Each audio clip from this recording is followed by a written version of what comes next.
दिलदार पाकिस्तान की पॉडकास्ट में शहजादी का प्यार भरा आदाब। कायद-ए-आज़म मोहम्मद अली जिन्ना, उनकी ज़िंदगी, उनकी सियासी जद्दोजहद और कुछ यादगार बातें जो कि दूसरे लोगों ने उनकी यादगार बातें शेयर की थी। पिछली पॉडकास्ट में हमने उनको आपके लिए पेश किया था, तो ये सिलसिला हम आगे बढ़ाते हैं। ये जो मालूमात हैं लिखी हुई हैं प्रोफेसर हमीदुल्लाह शाह हाशमी ने। आज का टॉपिक है कायद-ए-आज़म हिंदू हॉस्टल में। ये उन दिनों की बात है जब कायद-ए-आज़म के नाम से नहीं बल्कि मिस्टर मोहम्मद अली जिन्ना के नाम से मशहूर थे। हिंदू तलबा जो इंतहाई कट्टर महासभाई थे, कायद-ए-आज़म को बतौर तमस्खर जीना कहा करते थे। जब मुसलमान तलबा में से कोई उनके पास से गुजरता तो छेड़ने के लिए एक दूसरे से कहता, जीना क्या चाहता है? दूसरा जवाब देता, जीना चाहता है। तीसरा बोलता, अगर हम उसे जीने नहीं देंगे। एक दफ़ा हिंदू हॉस्टल के तलबा ने कायद-ए-आज़म को अपने यहाँ तकरीर करने की दावत दी। उनकी ज़हनियत क्या थी और नीयत में कैसा फतूर था, इसका अंदाज़ा आप ऊपर के मुकालमे से ही लगा सकते हैं। हिंदू तलबा ने एक मुनज़्ज़म साजिश के तहत ये तय कर रखा था कि मिस्टर जिन्ना को तकरीर न करने दें और दरमियान में ऐसे उल्टे सीधे और बेहुदा सवालात करें जिनका जवाब कायद-ए-आज़म को इस अंदाज में देना पड़े जो हिंदुओं के खिलाफ जाता हो। इस पर हंगामा करके जलसा ख़त्म कर दिया जाए। जलसे की सदारत हिंदुस्तान के मशहूर वकील सर तेज बहादुर सुप्रू कर रहे थे।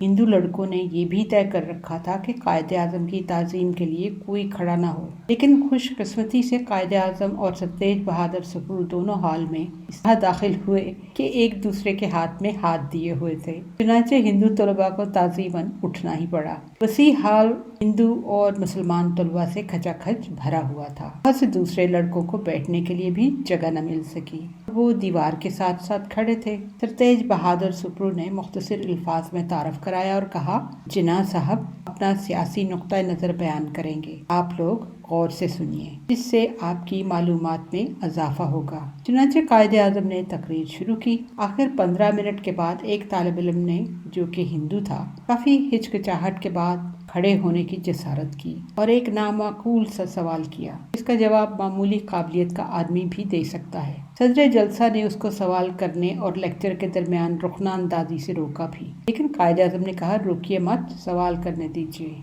ये सुनकर हिंदुओं का हौसला बढ़ा और फिर तो कई लड़कों ने उठकर सवालों की बौछार कर दी। कोई और होता तो घबरा जाता, इन सवालों पर परेशान होता, लेकिन कायद-ए-आज़म ने नहायत मतानत और खंदा पेशानी से कहा कि पहले मुझे अपना माफिया ज़मीर बयान करने की इजाज़त दीजिए, इसके बाद जितने सवाल आपकी समझ में आए कर लीजिए। मैं हत्तुल इम्कान हर एक का जवाब देने की कोशिश करूँगा। फिर यकायक कायद-ए-आज़म ने अपनी तकरीर का रुख पलट दिया। पहले तो वो मुसलमानों के नुक्ता नज़र को वाज़े कर रहे थे, अब उन्होंने उन इतराज़ात का जो हिंदू तलबान पर कर रहे थे नहायत मुदल्लल और तफसील से जवाब देना शुरू किया। इसमें चंद ऐसे इतराज़ात भी सुनने में आए जो पहले भी कभी न किए गए थे और उनको न कभी वहमो गुमान हो सकता था। इस तरह बेकुनी करके 2 घंटे में तकरीर ख़त्म कर दी और मुस्कुराकर कहने लगे, हाँ, अब मुझसे सवाल कीजिए, मैं हर एक का जवाब देने के लिए तैयार हूँ। ये एक चैलेंज था, इसे कोई कबूल करने के लिए आमादा नजर नहीं आ रहा था। तकरीर के दौरान जैसी पुरसुकून खामोशी रही थी,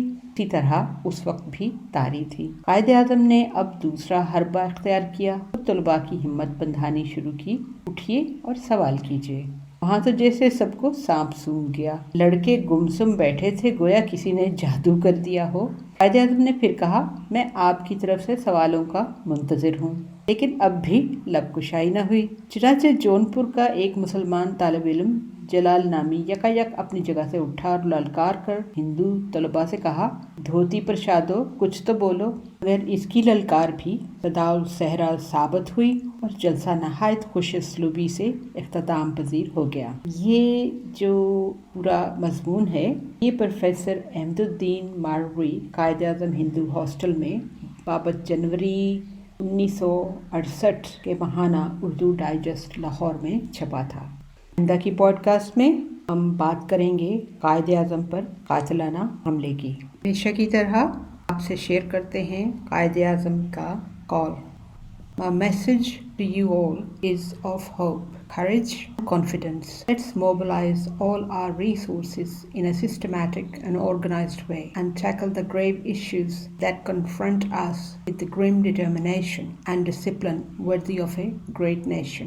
آج کے لیے اجازت دیجیے، انشاءاللہ آپ سے پھر ملاقات ہوگی۔ ہمارا ای میل ایڈریس ہے dildarpakistan@hotmail.com۔ Until next time, take care. God bless. اللہ حافظ.